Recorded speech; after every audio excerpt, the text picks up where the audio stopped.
السلام علیکم ورحمۃ اللہ۔ آج میں آپ کے سامنے آیت الکرسی کے حوالے سے کچھ باتیں کرنا چاہوں گا۔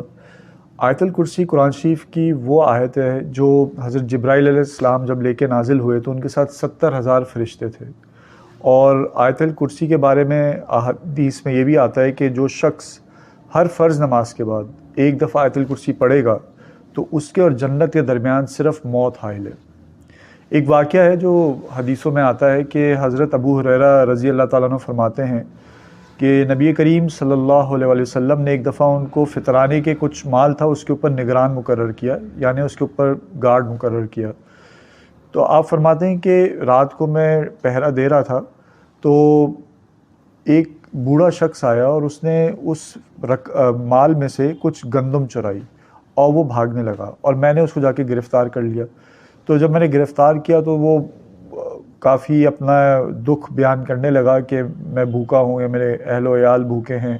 اور میں بہت مجبور تھا، اس لیے میں نے یہ کام کیا۔ تو آپ رضی اللہ تعالیٰ عنہ جو ہیں انہوں نے اس کو ترس کھا کے اس کو چھوڑ دیا۔ اگلے دن جب وہ نبی کریم صلی اللہ علیہ وسلم کے دربار میں حاضر ہوئے اور ان کی خدمت اقدس میں حاضر ہوئے تو نبی کریم صلی اللہ علیہ وسلم نے ان سے دریافت کیا کہ کیا ہوا آپ کے اس جس کو آپ نے گرفتار کیا تھا؟ تو آپ نے پورا واقعہ بتا دیا کہ میں نے ترس کھا کے اسے چھوڑ دیا، اور اس نے وعدہ کیا ہے کہ وہ اب واپس نہیں آئے گا۔ تو نبی کریم صلی اللہ علیہ وسلم نے فرمایا نہیں، وہ پھر سے آئے گا، آج رات پھر سے آئے گا۔ تو حضرت ابو ہریرہ فرماتے ہیں کہ واقعہ میں مختصر کر کے تھوڑا بتا رہا ہوں کہ وہ پھر دوسری رات کو بھی یہ ہوا کہ وہ شخص آیا، اور وہی بوڑھا شخص، اور اس نے گندم چرائی اور آپ نے اس کو گرفتار کیا، اور اس نے اس بار بھی پھر یہی بہانہ کیا کہ مجھے چھوڑ دیں، میں بہت مجبور ہوں۔ آپ نے پھر سے ترس کھا کے اسے چھوڑ دیا۔ اگلے دن آپ پھر جب نبی کریم صلی اللہ علیہ وسلم کی خدمت اقدس میں حاضر ہوئے تو آپ صلی اللہ علیہ وسلم نے فرمایا کہ وہ جھوٹ بولتا ہے، وہ پھر سے آئے گا، آج رات پھر سے آئے گا۔ تو تیسری رات بھی یہ ہوا کہ وہ آیا، وہ بوڑھا شخص، اور اس نے وہ گندم چرائی۔ تو اس بار حضرت ابو ہریرہ رضی اللہ تعالیٰ عنہ فرماتے ہیں کہ میں نے اسے یہ کہا کہ میں اب تمہیں چھوڑوں گا نہیں، تم پہ ترس نہیں کھاؤں گا، بلکہ تمہیں حضور صلی اللہ علیہ وسلم کی خدمت میں لے کے جاؤں گا۔ صحیح ہے۔ تو وہ شخص کہتا ہے اچھا، میں اگر آپ کو کچھ ایسے کلمات بتا دوں یا آپ کو کوئی ایسی چیز بتا دوں جو آپ کو ہمیشہ فائدہ دیتی رہے تو آپ مجھے چھوڑ دیں۔ تو آپ رضی اللہ تعالیٰ عنہ نے کہا اچھا ٹھیک ہے، بتاؤ کہ کیا کلمات ہیں، کیا بات ہے؟ تو اس نے کہا کہ اگر آپ رات کو سونے سے پہلے آیت الکرسی پڑھیں گے ایک دفعہ تو اللہ تعالیٰ آپ کا نگہبان ہوگا، اور ایسے فرشتے مقرر کر دیے جائیں گے آپ کے تحفظ کے لیے کہ شیطان آپ کے قریب نہیں آ سکے گا۔ تو حضرت ابو ہریرہ رضی اللہ تعالیٰ فرماتے ہیں کہ میں نے اس کو اس بات پہ چھوڑ دیا، اور میں نے جب اگلے دن نبی کریم صلی اللہ علیہ وسلم کو یہ بات بتائی کہ اس بوڑھے شخص نے مجھے یہ بتایا ہے، تو آپ نے فرمایا کہ اس نے سچ بات کہی، لیکن وہ پرلے درجے کا جھوٹا انسان ہے۔ تو پھر حضور صلی اللہ علیہ وسلم نے حضرت ابو ہریرہ سے پوچھا کہ آپ کو معلوم ہے کہ وہ شخص کون تھا؟ تو آپ نے فرمایا نہیں۔ تو آپ نے فرمایا کہ وہ شیطان تھا جو 3 راتوں سے اس طرح آ رہا تھا۔ ایک واقعہ میں یہاں بیان کرنا چاہوں گا جو امام غزالی رحمۃ اللہ علیہ نے نقل کیا ہے۔ وہ فرماتے ہیں کہ ایک شخص تھا، وہ بصرہ آیا، اور بنی کعب قبیلے سے اس کا تعلق تھا، اور وہ بصرہ آیا، اور اس کی غرض یہ تھی کہ وہ بصرہ میں تجارت کی غرض سے آیا کہ وہ اپنی کھجوریں بیچے یا اس طرح کا کچھ معاملہ تھا۔ تو اس کو یقیناً وہاں کچھ دن پڑاؤ کرنا تھا، رہنا تھا، تو اسے کوئی جگہ نہیں مل رہی تھی۔ تو اس نے ایک مکان دیکھا جو کہ کافی خستہ حالت میں تھا، تو اس نے اس کے مالک کو ڈھونڈا اور اس سے کہا کہ تم یہ کچھ عرصے کے لیے مجھے کرائے پہ دے دو۔ تو اس مالک نے یہ کہا کہ بھائی یہ گھر جو ہے آپ کو کرائے پہ تو میں دے دوں، لیکن مسئلہ یہ ہے کہ ادھر جو بھی آتا ہے وہ ہلاک ہو جاتا ہے، کیونکہ یہاں ایک کسی جنات کی ایک قسم ہوتی ہے جس کو دیو کہا جاتا ہے، اس کا یہاں قبضہ ہے جو کہ ہلاک کر دیتا ہے۔ تو اب آپ کی مرضی ہے۔ تو اس شخص نے کہا نہیں، مجھے آپ یہ دے دو، میں اور وہ جانیں۔ تو بہرحال اس کو وہ کرائے پہ مل گیا وہ مکان۔ تو وہ شخص بتاتا ہے کہ رات جب تاریک ہو گئی، گہری ہو گئی، تو واقعی ایک دیو آ گیا، اور وہ اس نے کالا تھا پورا نیچے سے اوپر تک، اور اس کی جو آنکھیں تھیں اس میں سے شعلے برستے تھے، اور وہ میرے قریب آتا جا رہا تھا۔ تو یہ فرماتے ہیں کہ یہ شخص جو تھے انہوں نے کہا کہ میں آیت الکرسی میں نے پڑھنا شروع کر دی، اور جیسے ہی میں آیت الکرسی پڑھتا جاتا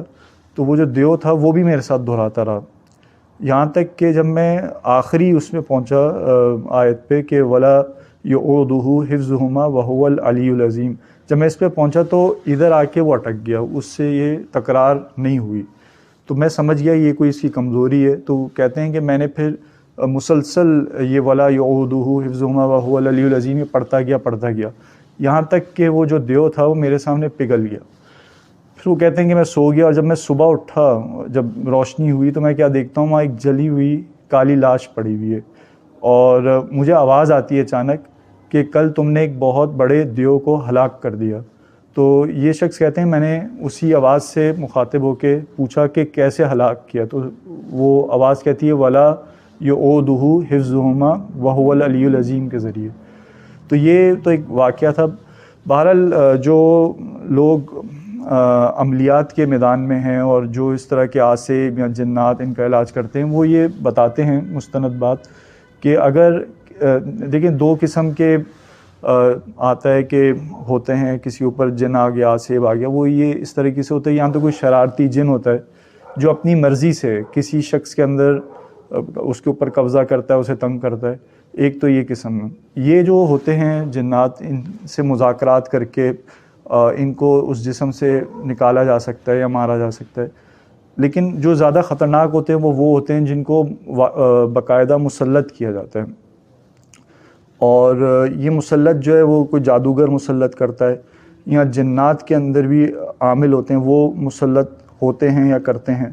تو ان کو ہلاک کرنا اس لیے مذاکرات کے ذریعے اس لیے مشکل ہوتا ہے کیونکہ یہ جو ہے ان کو پتہ ہوتا ہے اگر یہ اس کا جسم چھوڑیں گے تو پیچھے جو جس نے ان کو کہا ہے قبضہ کرنے کو وہ ان کو ہلاک کر دے گا، تو ان کے پاس راستہ نہیں ہوتا، تو ان کو پھر جلانا ہی پڑتا ہے ان دی اینڈ۔ تو سب سے پہلے جو عملیات کے میدان میں جو لوگ ہیں وہ یہ کہتے ہیں کہ جو پہلی قسم کے جو ہیں جن کو کرنا آسان ہے، تو اس کے لیے آپ یہ کریں گے جو مریض ہے اس کے سر پہ جا کے 11 دفعہ آیت الکرسی توجہ سے پڑھیں اور پھونک ماریں، تو انشاءاللہ وہ جن یا جو بھی آسیب ہے وہ چلا جائے گا۔ اور جو دوسری قسم کا جو جن ہے، جو جیسے میں نے آپ کے سامنے ذکر کیا، تو جن کے ساتھ لڑنا مشکل ہوتا ہے، تو ان کے لیے ایک ہیوی ڈوز ہے۔ وہ ہیوی ڈوز یہ ہے کہ آپ سب سے پہلے تو جو مریض ہے اس کے سیدھے کان میں 7 دفعہ اذان دیں، اذان دینے کے بعد اسی سیدھے کان میں 1 دفعہ سورہ فاتحہ، پھر 1 دفعہ جو ہے الحمد شریف، سورہ فاتحہ الحمد شریف ہوگی، پھر اس کے بعد جو ہے معوذتین سورہ فلق اور ناس 1 دفعہ پڑھیں، پھر اس کے بعد جو ہے آپ پڑھیں آیت الکرسی، ٹھیک ہے۔ آیت الکرسی پڑھنے کے بعد آپ پڑھیں سورہ آپ نے سورہ طارق پڑھنی ہے 1 دفعہ، پھر سورہ حشر کی آخری 3 آیات پڑھنی ہے، اور اس کے بعد سورہ صافات جو ہے اس کو مکمل 1 دفعہ پڑھنا ہے، اور پھر اس سیدھے جو کان ہے اس کے اندر پھونک مار دینی ہے۔ جو عاملین حضرات ہیں جن کا دن رات کا یہ کام ہے اور وہ اس طرح کے چیلنجز فیس کر رہے ہوتے ہیں جنات کے حوالے سے، وہ یہ کہتے ہیں کہ یہ بہت ہی طاقتور عمل ہے، اور اس سے اس طرح کے بھی جو جنات ہیں جن کو مسلط کیا جاتا ہے وہ جل جاتے ہیں۔ تو بہرحال آج یہ کچھ باتیں میں نے آپ کے سامنے آیت الکرسی کے حوالے سے ذکر کی، امید ہے کہ آپ اپنے معمول میں بھی اس کو لائیں گے، اور خاص طور پہ ہر فرض نماز کے بعد 1 دفعہ اس کو ضرور پڑھیں گے، کیونکہ پھر آپ کے اور جنت کے درمیان صرف موت حائل ہے۔ بہت بہت شکریہ۔ السلام علیکم۔